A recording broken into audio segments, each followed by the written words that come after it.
உல்பே எல்லாம் ஒன்னால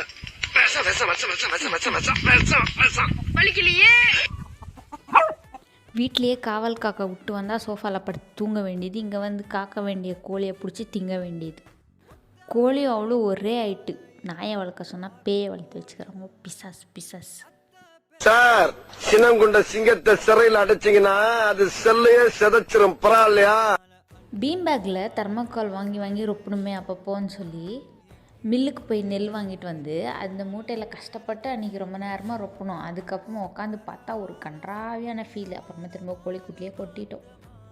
இதுக்கு பருத்தி மூட்டை கொடுன்லேயே இருந்திருக்கலாம்ல. இந்த சின்ன வேலை செஞ்சதுனால ரொம்ப டயர்ட் ஆகிடுச்சு. அதனால் ஒரு இளநீர் குடிச்சு முடிச்சிட்டோம். கடலுக்கே கேட்டா, புயலுக்கே பூட்டா, என்கிட்டயே எஸ்கேப்பா? எவன் கூட ஓடி போறேன்? சொல்லுடி, சொல்றி.